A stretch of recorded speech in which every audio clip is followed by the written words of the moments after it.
Hello, everybody, and welcome to day number 4 of our community real estate school.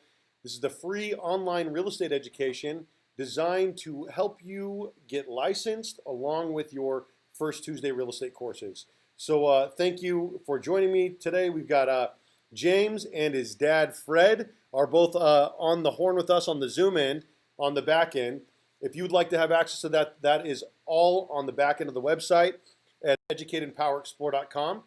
But we're going to go ahead and jump right in to the courses here today because we've got about 45 pages of reading, and I want to make sure that we get as much of that done as possible. So this is day 4, and then tomorrow our first round of homework is due. I had asked everybody to watch the Vimeo link, but the truth is with the course, with the attendance as low as it is right now, we could just go ahead and watch that video as part of the class. So don't feel like you need to go look that up on the website. We'll go ahead and we'll watch that at the beginning of class tomorrow.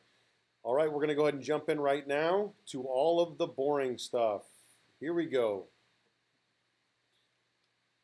So yesterday was a lot of the really fun, some fun stuff. Today, it's a little bit more slugging through the mush. Here we go. So, we're going to read. We're going to start off at page 85, and as you guys saw, we are going to read until we get to page 131. So we're going to jump in right now with chapter 13 with property-related charges. A broker and their sales agents are to disclose. Let me go ahead and move this around here really quick. A broker and their sales agents are to disclose the physical nature and condition of a property when first providing property information to individuals interested in making an offer to purchase. Thus, brokers and agents have a duty to timely disclose to all parties involved in a real estate transaction any significant physical aspects of a property that may affect the property's market value or the buyer's decision to purchase. Now, with property that's sold as is, a lot of times you'll meet with a client and your client will say, I want to sell my property as is, thinking that that's going to prevent anyone from making any sort of request for repairs whatsoever, and that's not actually the case. Technically, every single contract that somebody signs in the state of California is an as-is contract, but your buyer still has their due diligence. Standard is 17 days to perform inspections on the property, and they can still request repairs. You can tell them, hey, we said as is, and it just may or may not end up sticking. All right, here we go. Jumping right back in. I turned my phone on airplane mode so that we would have less of that issue that we were having the other day with losing the material. 1 second. And then I also extended the. I'm sorry, guys. 1 second here. We lost our feed. There we go. So getting back to being sold as is. So technically every contract is sold as is. A broker has a general duty to all parties in any type of sales transaction to disclose to buyers at the earliest possible moment their awareness of any property defects. The duty to disclose known conditions on a 1 to 4 unit residential property requires the seller's broker to provide prospective buyers or their agents with the seller's Jiminy. This should not be happening today. We've never had this issue before, not this regularly. This is getting frustrating, guys. I apologize. So the transfer disclosure statement. The transfer disclosure statement is one of those things. The transfer disclosure statement of the seller property questionnaire should be filled out immediately. And I always tell people disclose, disclose, disclose. So to be an effective property disclosure, including the TDS, are to be provided to the buyer as soon as practicable, meaning as soon as possible, upon the commencement of negotiations and prior to making an offer. If the disclosures are not timely made, the buyer may cancel the offer on discovery of the buyer's failure to disclose prior to the buyer entering into a purchase agreement with the seller, or close escrow on the purchase and seek recovery of the cost to cure the untimely disclosures of known defects. Disclose, disclose, disclose, or it will ultimately end up costing you or your clients in the long run. Any attempt to have the buyer of a 1 to 4 unit residential property waive their right to the mandated property disclosure statement is unenforceable. For example, A seller's broker is aware the seller's residence fails to conform to building and zoning regulations. The defect, if known to a buyer, would likely affect the price they are willing to pay. The defect is more commonly known as a material fact. The broker knows the buyer who is interested in making the offer is not aware of the violations and might reconsider the price they are willing to pay for the property if they learn of the violations. The broker decides not to disclose their knowledge of the defect. An attempt to cover the omission, the broker writes as-is disclaimer into the purchase agreement. The as-is condition provision states that the buyer accepts the property in its as-is condition. After the buyer acquires the property, the city refuses to provide utility services to the residents due to the building and zoning violations. The buyer demands their money losses from the broker, claiming the broker breached their general agency duty to disclose conditions of the property known to the broker before the broker agreed to purchase. The broker claims the buyer waived their right to collect money damages when they signed the purchase agreement with the as-is disclaimer. Now, this is one of those things, there are some agents, and I've actually heard people say things like this. Don't say that to me. Don't say that out loud. Oh, man, I wish you hadn't said that. At the end of the day, I would rather know everything about a property and then put it up so that the buyer can make the best decision for them and their family, not try to sneak something through. The broker claims the buyer waived the right to collect their money damages when they signed the purchase agreement with the as-is disclaimer. Does an as-is disclaimer shield the broker from liability for buyer losses caused by building and zoning violations? No. The seller's broker has a general duty owed to all parties to a transaction, and the general duty requires the seller's broker to disclose all property conditions known, or ought to have known, to the seller's broker due to their mandated inspections that affect the value and the marketability of the property. The duty is not excused by writing as-is disclaimer into the purchase agreement. In lieu of making the factual disclosures before an agreement is entered into with the seller. Now consider a buyer who makes an offer to purchase a residence. The seller's broker is aware of a large structural crack in the foundation of the residence that is not apparent on a visual inspection. The broker delivers a TDS to the buyer's agent, who in hand turns it to the buyer, stating the residence has no defective conditions. Based on the report, the buyer acquires the property. More than 2 years later, the buyer discovers the crack. The buyer claims the seller's broker is liable for the cost of repairing the foundation since the broker failed to disclose the crack. The broker claims the buyer's action is barred by the 2-year statute of limitations for misrepresentation. For misrepresentation since oh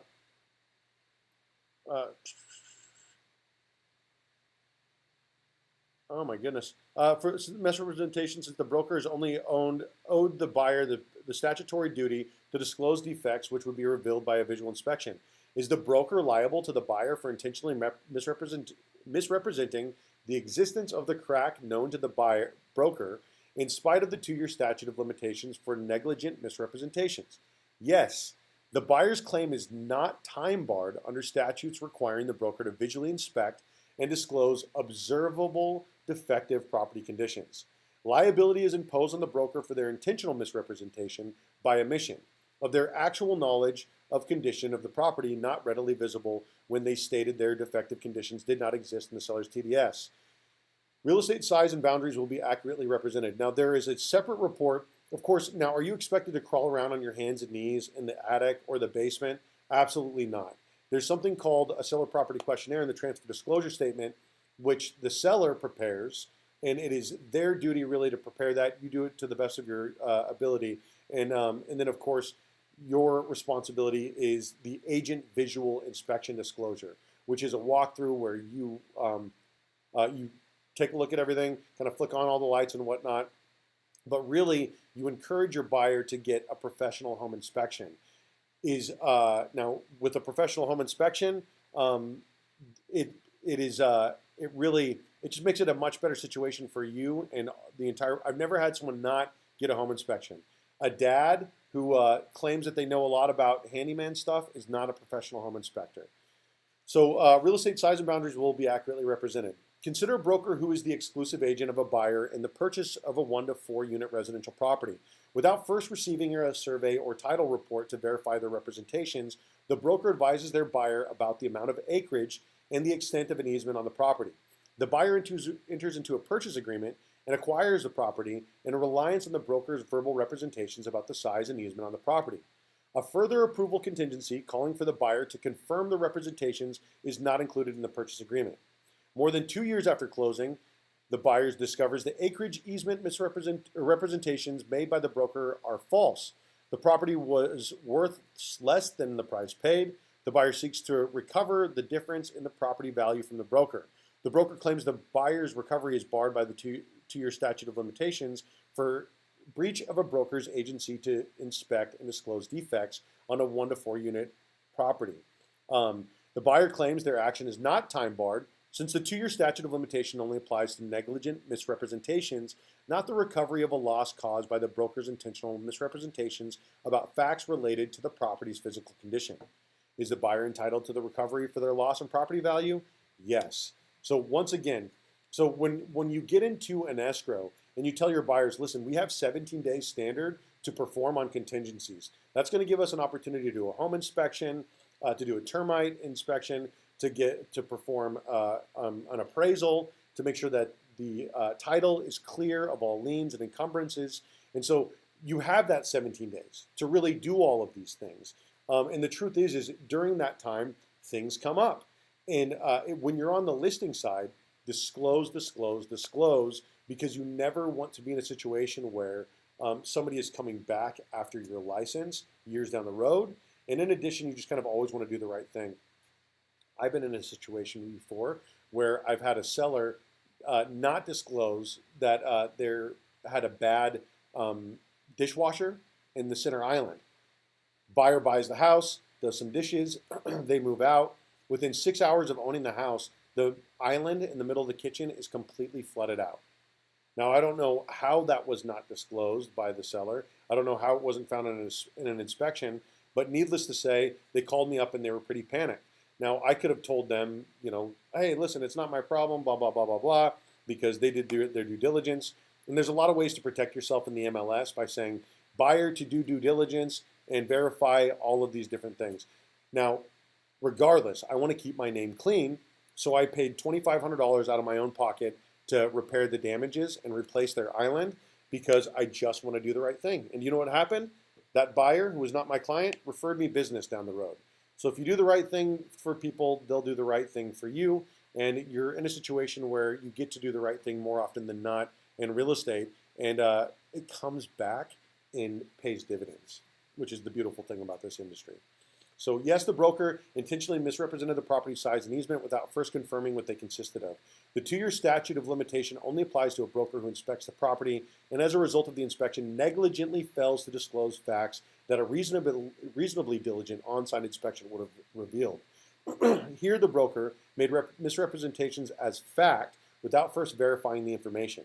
Nor did the broker advise the buyer of their source of information and that the information was not verified. Thus, a 3-year statute of limitations for intentional misrepresentation applies. Commencing on the date, the buyer discovers the falsity of the buyer's representation. Now, a title report will pull this sort of stuff. Now, with VA and FHA, you can't even buy a property where a person doesn't have access to the road, and unless there are certain ways that you can apply to have these. The word is escaping me right now. But you can apply to have an exception made. But if the road is not county maintained or city maintained, or if there is not access to the property, sometimes it doesn't matter what you do. What will end up happening is the VA will end up saying no go. Okay. Moving on. Disclosure of potential and future use. A broker and their agents need to accurately represent the title restrictions, potential use, and any conditions and covenants and restrictions, CC&Rs, controlling real estate to a prospective buyer or tenant. Further, a broker's duty to disclose a known potential future use of a property extends beyond disclosure of title and zoning conditions. For example, a buyer is interested in purchasing undeveloped property for commercial development. The property is located next to a maintenance yard owned by the state. The seller's broker has been previously contacted by the state regarding its intent to someday acquire the property to expand the maintenance yard through condemnation, also known as eminent domain. Now, there are some heinous eminent domain laws out there, which we're going to cover later on in this semester, which the state uses public domain, eminent domain to seize people's properties. There are also really terrible real estate laws that allow people through what's called heirs law to go out and buy out inheritance. Anyway, there's a lot of really, really bad property law out there. And so you've got to do your due diligence, not just for your clients, but for all parties involved so that you don't end up putting somebody in a negative situation. And I'm sorry to get sidetracked, but with everything I'm telling you, there's a story behind. So during purchase negotiations, the buyer asks the seller's broker if the state is interested in the property. The seller's broker informs the buyer the state has no interest in acquiring the property. The buyer enters into a purchase agreement with the seller. During the escrow, the buyer has plans drawn and obtains the necessary permits for development and construction on the property. Just before escrow closes, the buyer discovers the state intends to acquire the property through condemnation.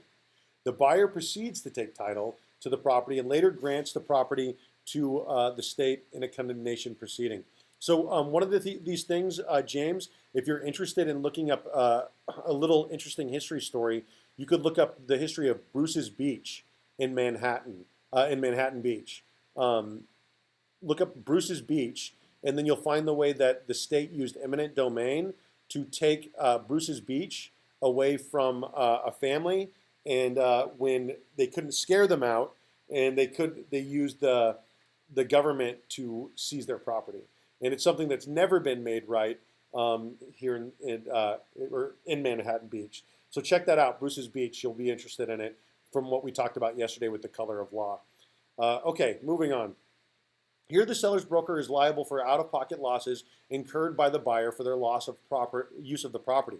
The broker is also liable for punitive damages for the intentional failure to disclose the state's interest in acquiring the property. The buyers relied on the broker's information regarding the state's activities when they determined whether the property was suitable for their future development plans. A broker and their agents need to advise a prospective buyer or tenant of any known material facts that may affect the value or desirability of the purchased or rented property. Now, this isn't just with commercial use property, this is also with single-family residence. Now, a lot of times people say, well, what is the future development? What are the plans with this area that my house is backing up to?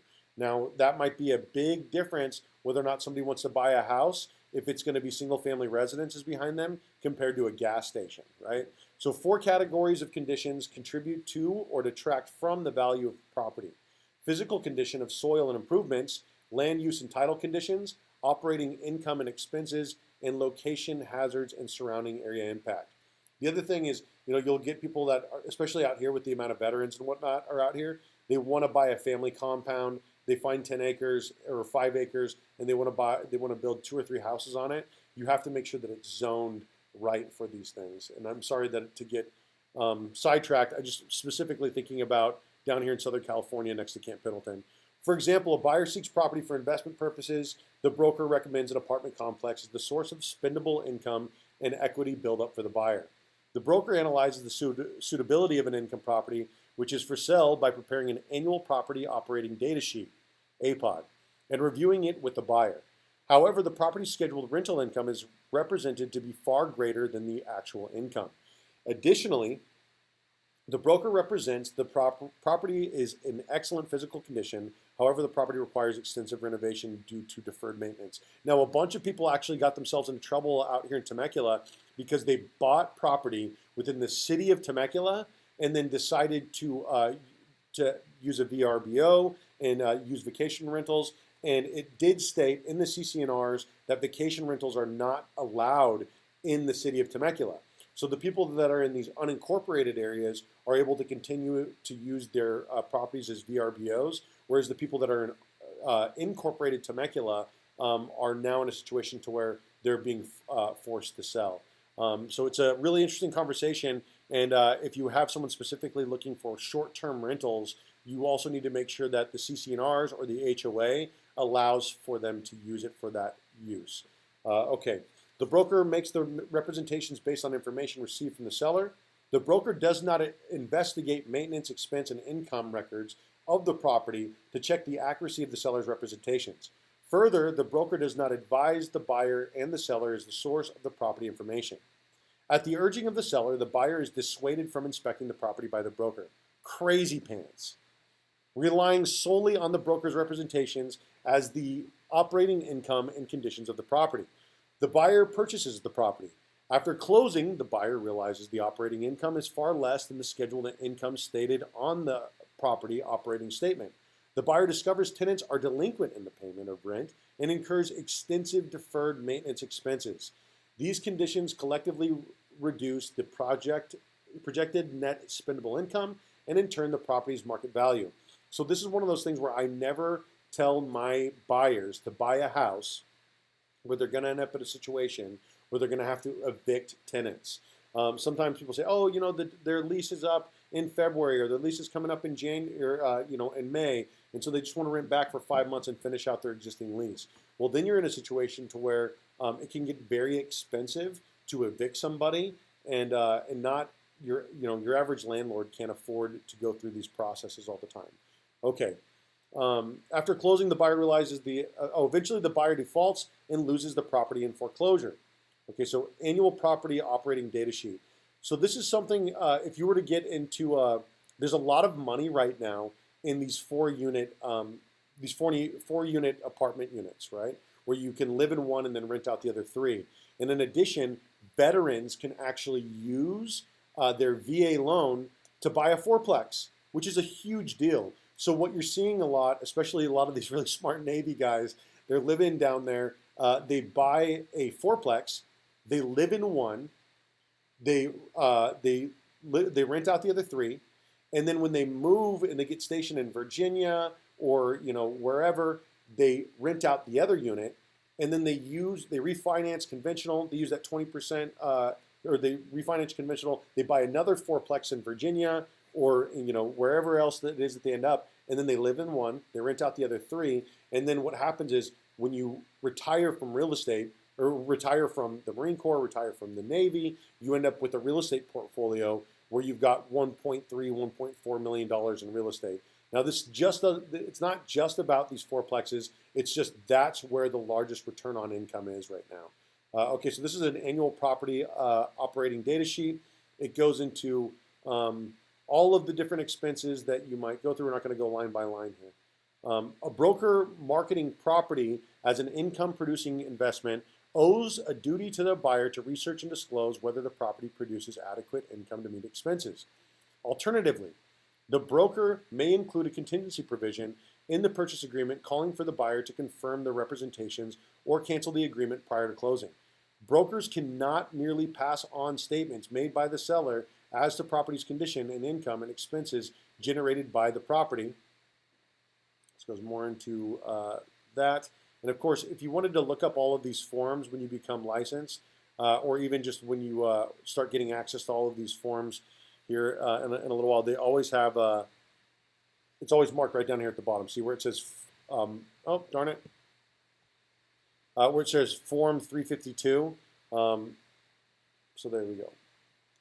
And this is not a car form. This is a realty publications form. So this form right here is a form that you would find on the RPI website, which is a publishing company and not necessarily a real estate company. So I just wanted to go ahead and note that. Okay. And expenses generated by the property, ... without first reviewing them for apparent inaccuracies. When property information is passed on to the others, the broker needs to advise them about the source of information and any known need for further investigation into their accuracy. Thus, the broker is liable to the buyer for the buyer's lost property value.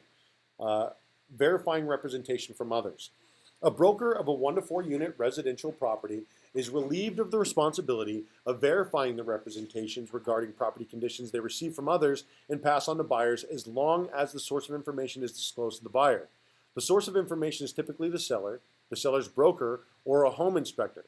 Further, the broker only has a duty to inspect and disclose material facts observable or known to them, not to independently verify the claims their disclosed source. So it is perfectly reasonable to say the home inspector said this, the seller said that. Now, of course, more and more, it's becoming more and more important to document every correspondence between you and your buyer, you and your seller. These are called conversation sheets. And it's a lot easier if you end up corresponding via text, or immediately after you get done conversing with them, you write a log, and then you turn in your conversation log to your transaction coordinator, to your broker at close of escrow, and then that way you can document every conversation that you had with your buyer or your seller. You say, hey, no, I did tell you that. And not only did I tell you that, I told you that 3 times, and here are the dates, and here are the text messages. So there are also apps that you can get that will translate all of that for you. Okay, moving on, chapter 14, a seller's agent and the prospective buyer. This is all going to be very applicable stuff here.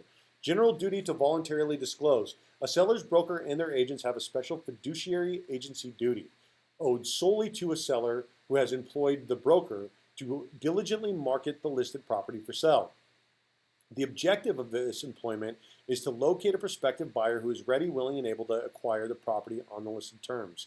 I hate nothing more than these hip pocket listings that agents hide away to try to double in. If you have one interested buyer, 99 times out of 100, there's going to be at least 2 or 3 more interested buyers, and you should allow the free market to determine the worth of the home. On locating a prospective buyer, either directly or through a buyer's agent, the seller's agent owes the prospective buyer, and thus also the buyer's agent, a limited non-client general duty to voluntarily provide critical factual information on the listed property, collectively called disclosures of material facts. What is limited about the duty is not the extent or detail to which the seller's agent may go to provide information, but the minimal quantity of fundamental information and data about the listed property which the seller's agent will hand to the prospective buyer or the buyer's agent before the seller enters a purchase agreement. Now give me 1 second. My lights turn off every 2 hours, so I'm going to go ahead and turn my lights back on.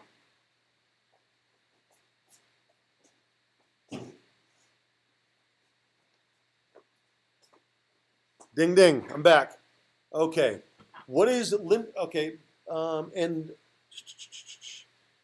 the information disclosed by the seller's agent need only be sufficient enough in its content to place the buyer on notice of facts which may have had an adverse effect on the property's value or interfere with the buyer's intended use.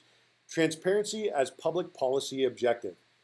In California's public policy, pursuit of transparency and property information between sellers and buyers, the disclosure of obligations of the seller's agent to voluntarily inform prospective buyers about the fundamentals of the listed property act to eliminate asymmetry in power relationships in sales transaction. The seller's agent may not deliver up less than the minimum level of information to put the buyer on notice of the property's fundamentals affecting value. And really quick, let me speak to that. Now, I work with the home inspector who a lot of people call a deal killer. They say he's overly thorough and he freaks people out.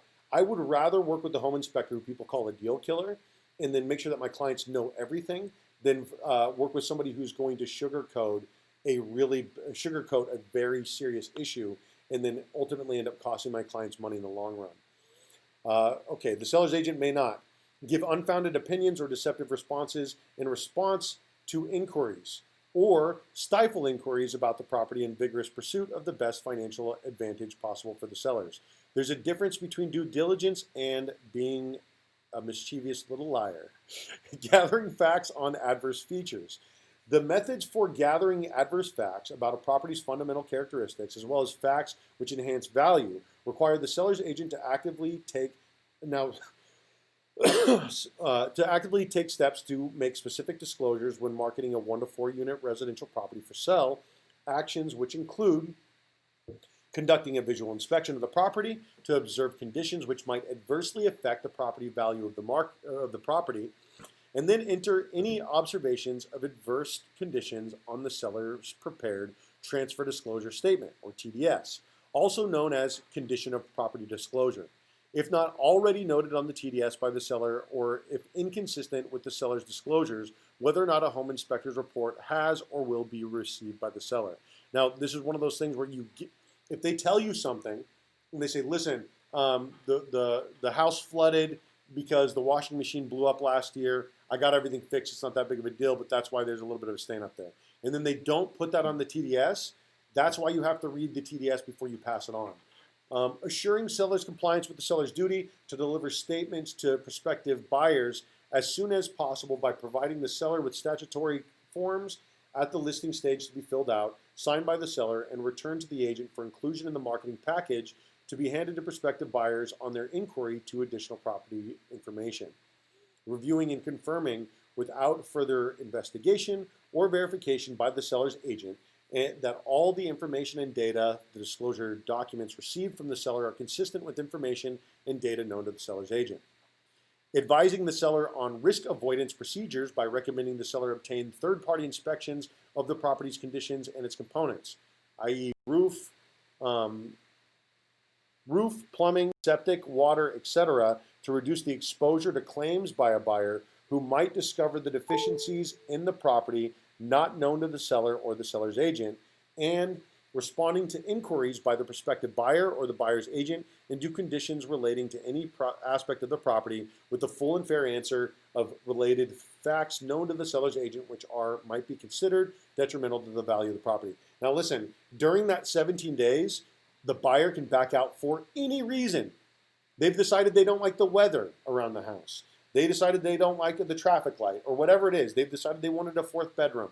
They can back out for any reason and they still don't lose their earnest money deposit as long as they did not release contingencies in writing. So that's your opportunity to get all of your questions answered. First-time home buyers especially are going to be very apologetic a lot of times about asking questions. Encourage them to ask all of the questions that they want to ask early so that you could get all of the answers for them. For example, before I even leave a community, if it has an HOA, when I'm out doing showings, I will ask a buyer if they want to tour the HOA amenities before we move on. It's just one of those things that people really want to see the communities. They want to have all of their questions answered. If not during the showing, absolutely during the escrow process. It will also put your buyers at ease and help them want to write an offer.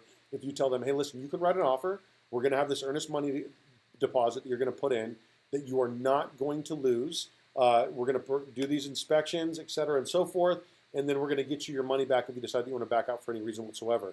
Now, that being said, the only part of their earnest money deposit that they can lose is if their lender does not pay for their appraisal out of pocket, which a lot of VA lenders do. They might have $400 missing or so out of that earnest money deposit if they back out after, like, say, like that 10-day period, 12-day period, et cetera. Which is why I try to get that home inspection done as soon as possible, get that transfer disclosure statement, and that seller property questionnaire ASAP. Okay, moving on. Sorry about getting long-winded, everybody. To complete the disclosure process, the seller's agent serves as a conduit through which property information provided by the seller is filtered before the seller's agent passes on to the prospective buyer. Accordingly, all property information received from the seller is reviewed by the seller's agent for any inaccuracies or untruthful statements known or suspected to exist by the seller's agent. Corrections or contrary statements by the seller's agent necessary to set the information straight are included in the document or the document corrected before the information may be used to market the property and induce prospective buyers to make an offer to acquire the property. The extent to which disclosures about the physical condition of the property will be made is best demonstrated by what the seller's agent is not obligated to disclose. All facts adversely affecting value and known to the seller's agent will be disclosed, brought to the attention of the prospective buyers at the earliest opportunity. On the other hand, buyer's agents need to understand that seller's agents have no duty to investigate any information or data disclosed as provided by the seller. The seller's agent need not make an effort to authenticate its accuracy or truthfulness before passing it on to the prospective buyer.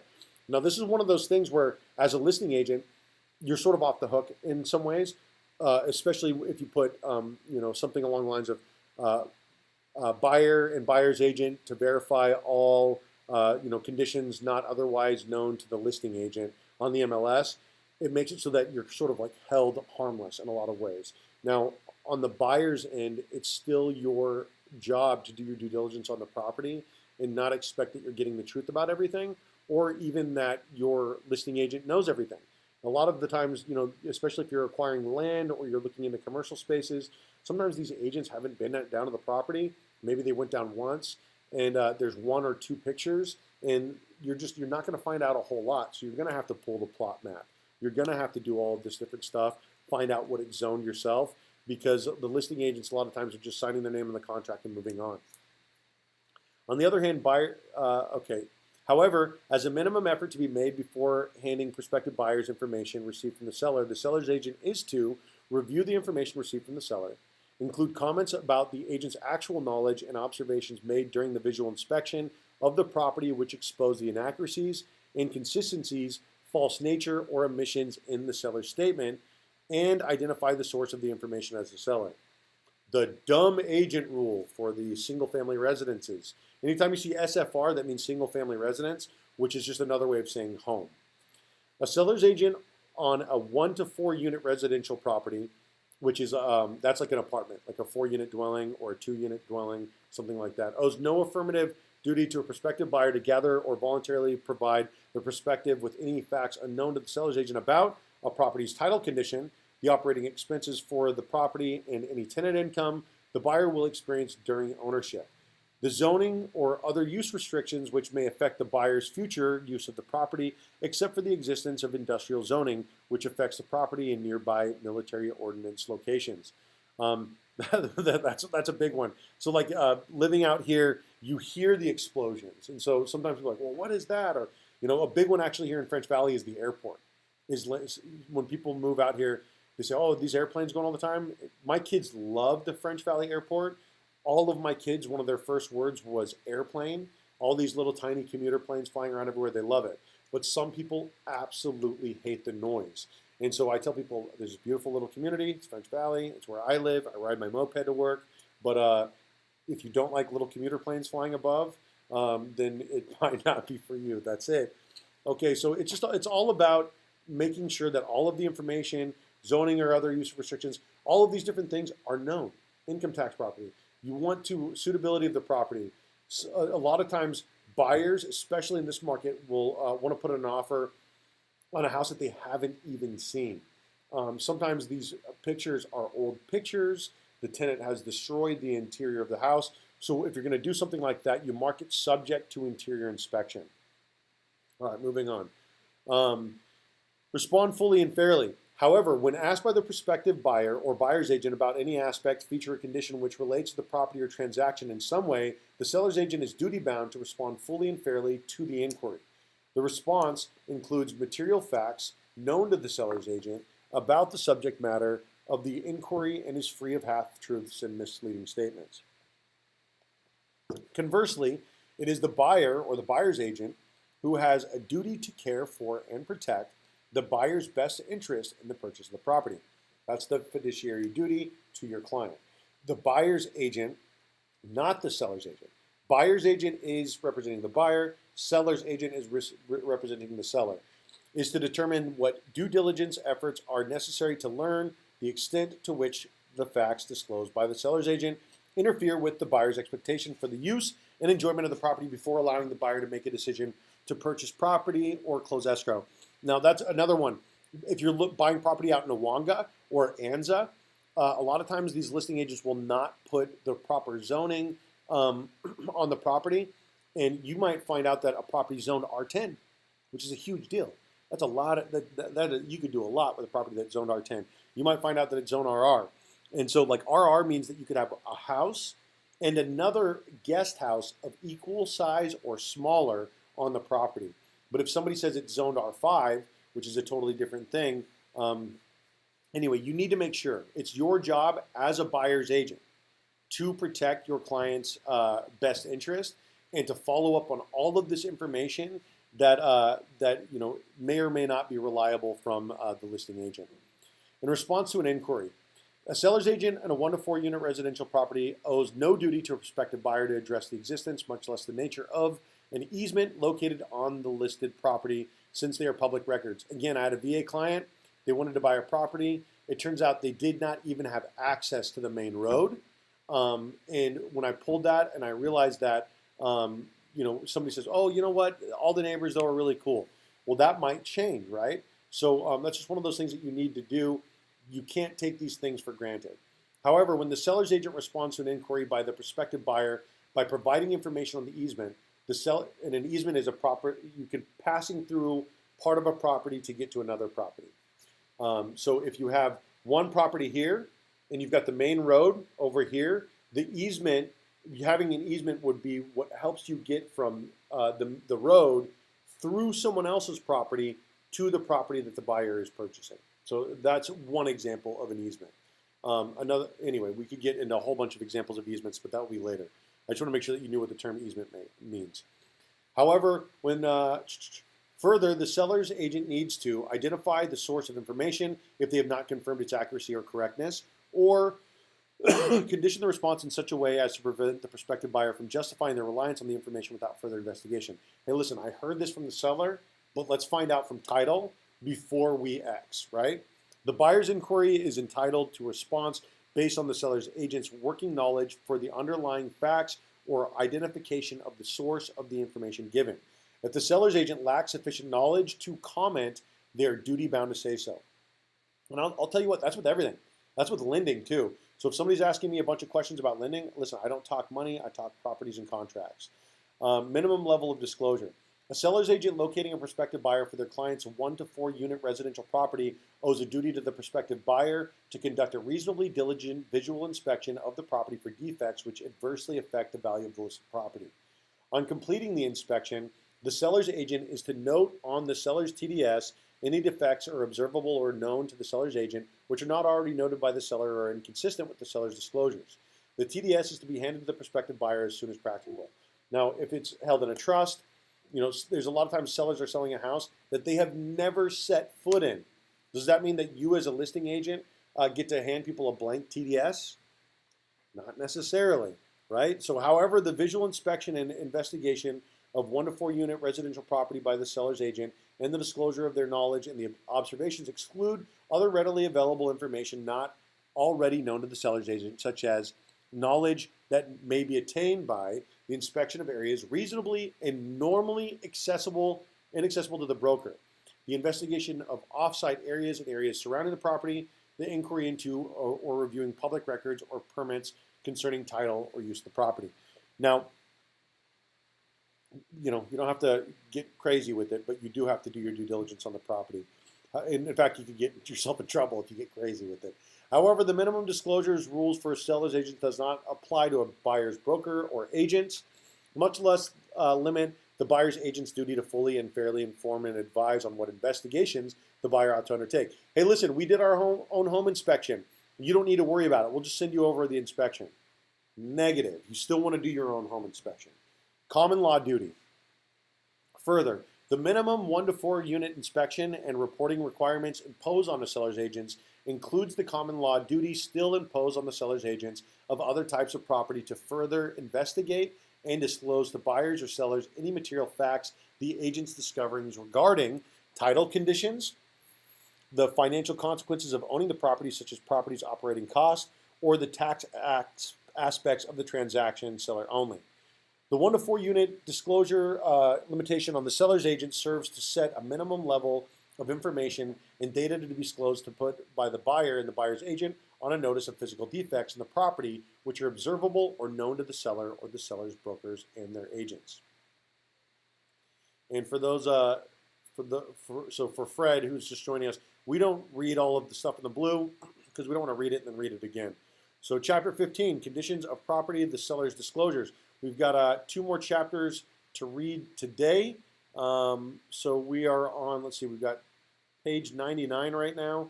So for those of you keeping track, 99, we've still got a ways, actually. We've still got a ways. So we're going to keep going until, for 11 more minutes. We're going to read as much as we can, and then we'll break for the last 3 to 5 minutes of class to ask, if you guys have any questions, and also to respond to any questions that may or may not have popped up in the chat group. So I'll make sure that that chat group is open here really quick. I'm sorry, 1 second here. Make sure that the chat group is open so that you guys can, oh, we already have what about a home warranty? I'm not totally sure when that popped up, but we actually will cover home warranties during the course of this book. Actually, in in this book before we move on, and we've got it on the. So there are home warranties that I understand what you're talking. So during that first 17 days, you've got the termite, you've got the home inspection, you've got all these different things. But then what happens is the home warranty is purchased, and this is one of those negotiable items. I'll write it in if I'm representing a buyer, asking the seller to pay for a 1-year home warranty covering not just the house, but also covering the pool and whatnot if there is a pool and a spa. And if they do not cover it, and a lot of times they're not right now because the market is so extraordinarily competitive, I'm actually paying for my buyer's home warranty out of my commission because a home warranty is so extraordinarily important. And we've got a great home warranty rep in Nikki Arango who takes excellent care of my clients. And then Janice Levendahl, who is a mentor here locally with EXP, said always do the right thing, and said good job, David, before she had to hop off. So feel free to keep firing away any questions that come up in the chat group for the next 10 minutes while I continue to read. And here we go. Mandated on 1 to 4 residential units. The seller of a 1 to 4 unit residential property completes and delivers to a prospective buyer a statutory form called the transfer disclosure statement. Kind of already gone over this. In the condition of property disclosure statement, the seller mandated the use of transfer disclosure statements requires it to be prepared with honesty and in good faith, whether or not a seller's agent is retained to review its content. So this is the condition of property and the transfer disclosure statement. It asks if the different appliances are working, and you can see right here.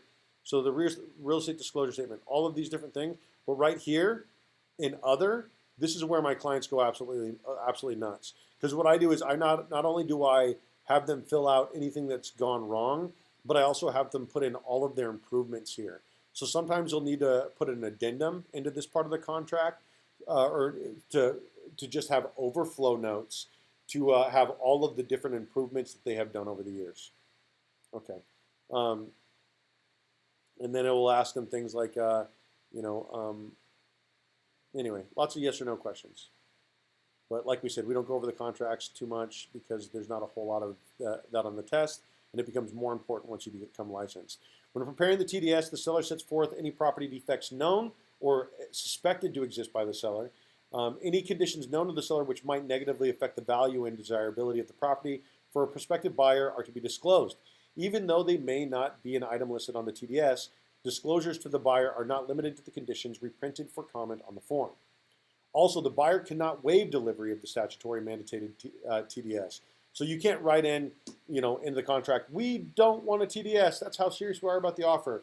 The TDS is something that has to change hands due to the California Association of Realtor guidelines. Any attempted waiver, such as an as-is provision in the purchase agreement, is void and as is against public policy. So, okay, delivery of the disclosure statement.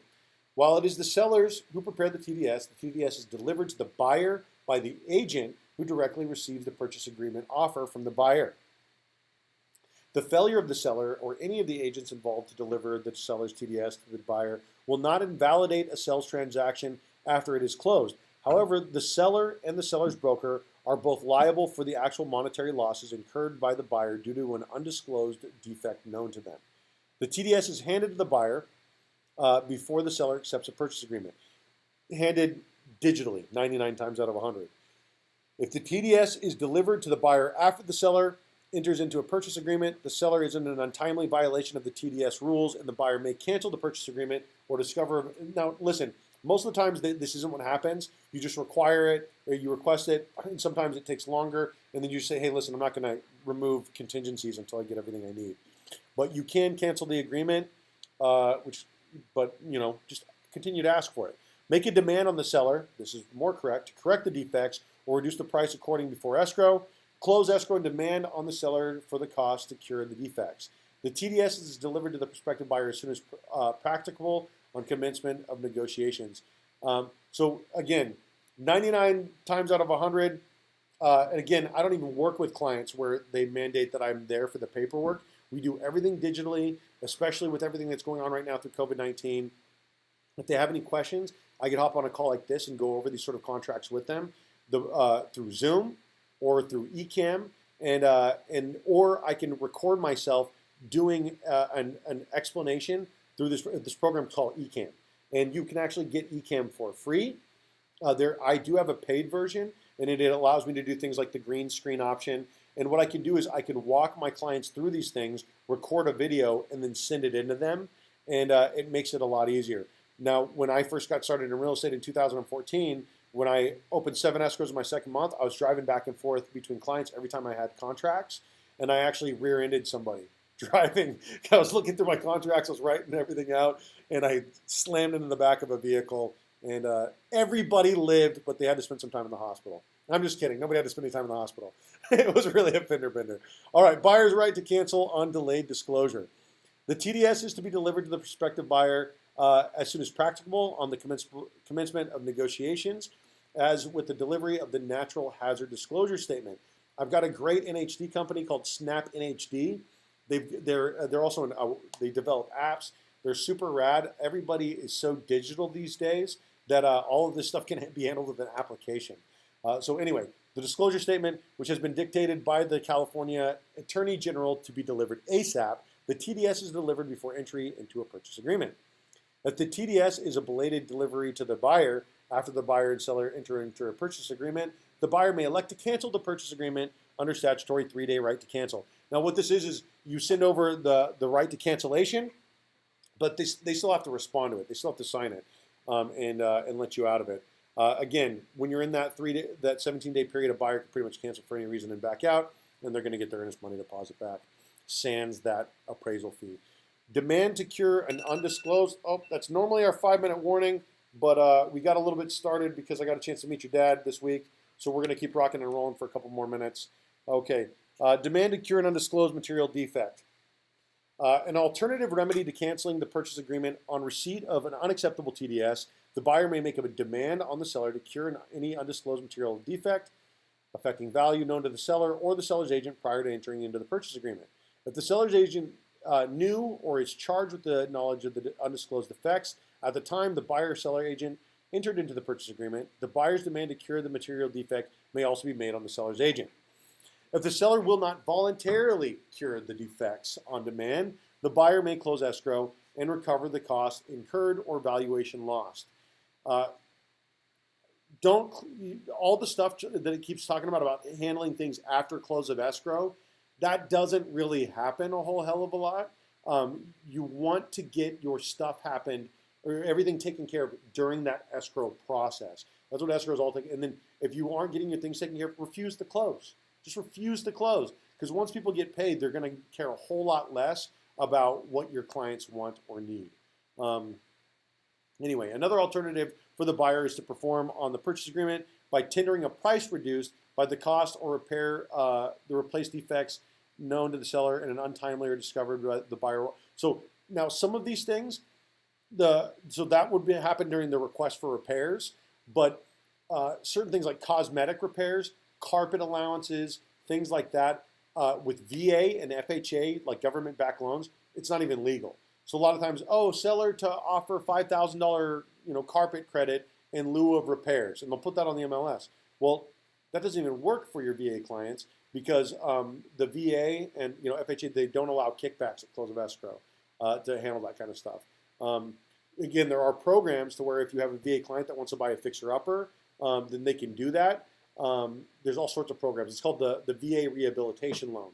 If you have a VA client who wants to build new construction, it's called VA Built to Perm.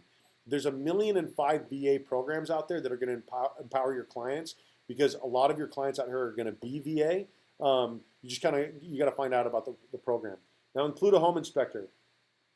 I'm not going to get too into this. Your home inspector absolutely needs to be there.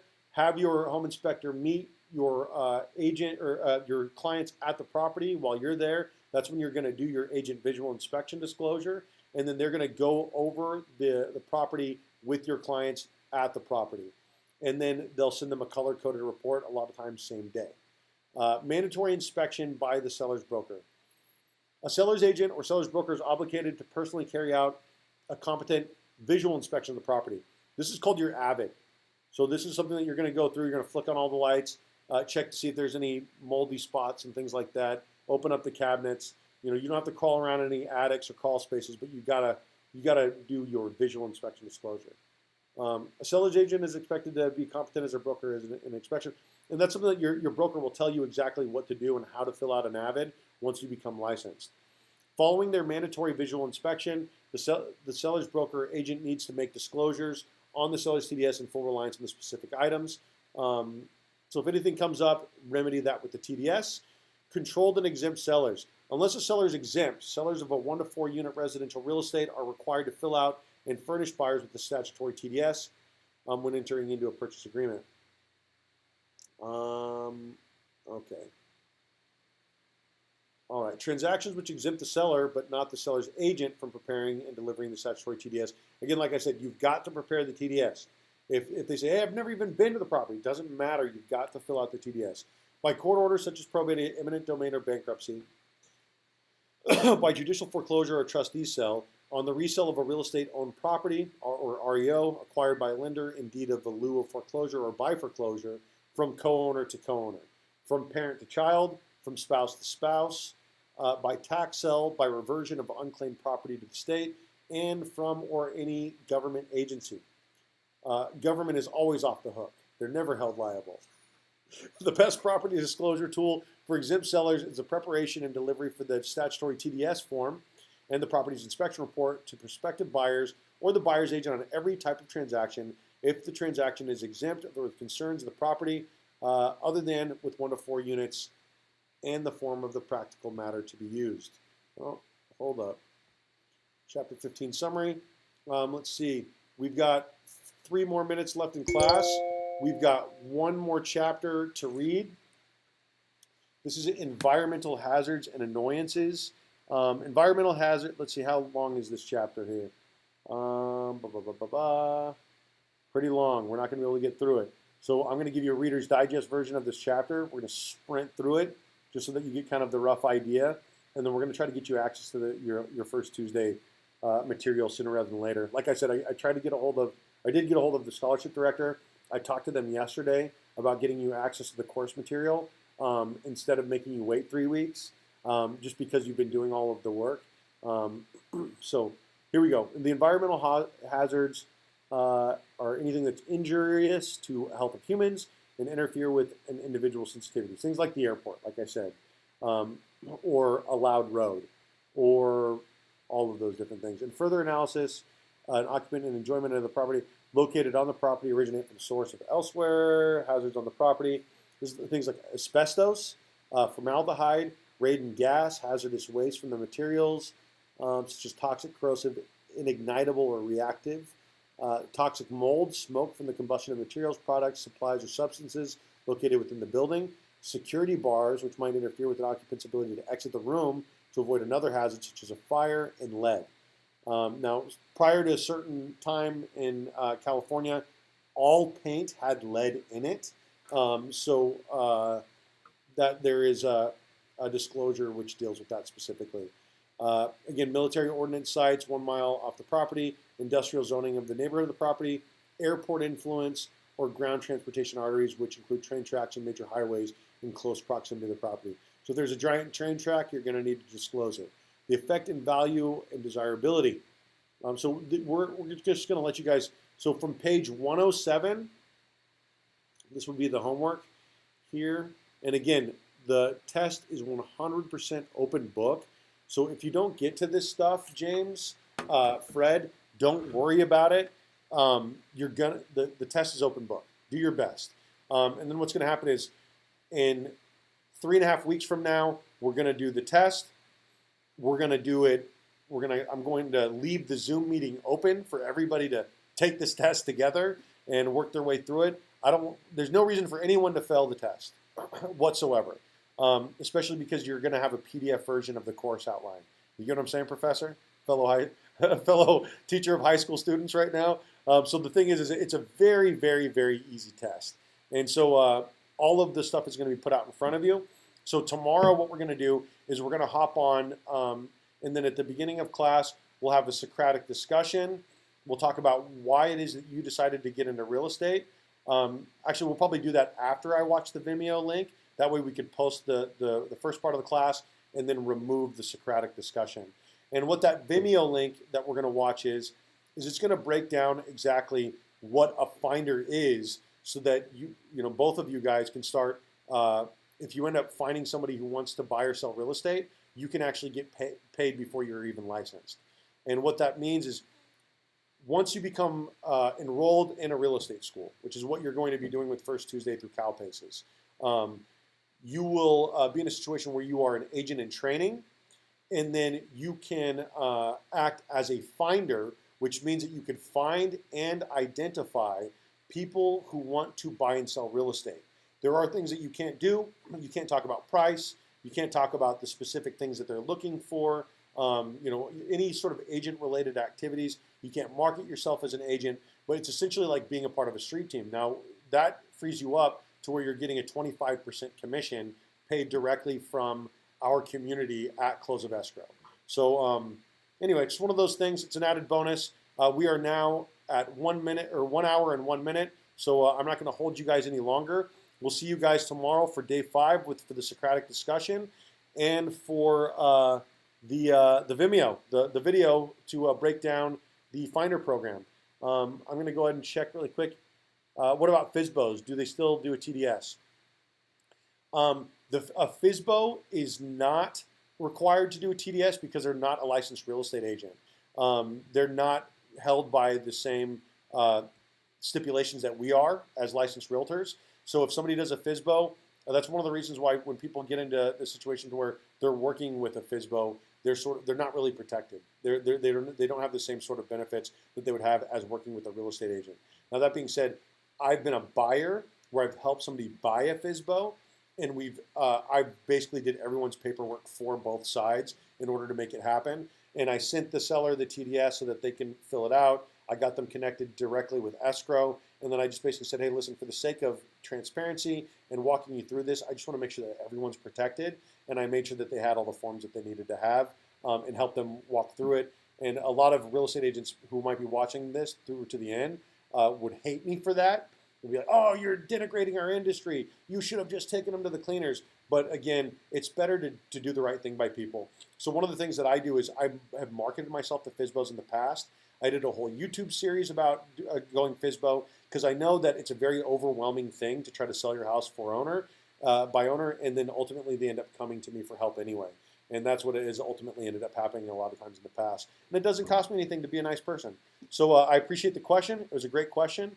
At this point, I'm going to go ahead and kill the chat. I will see you guys tomorrow for the last week, 1/15 of the way there through real estate school. You guys have a great rest of your Thursday, and I'll see you tomorrow. Thank you. Bye, guys.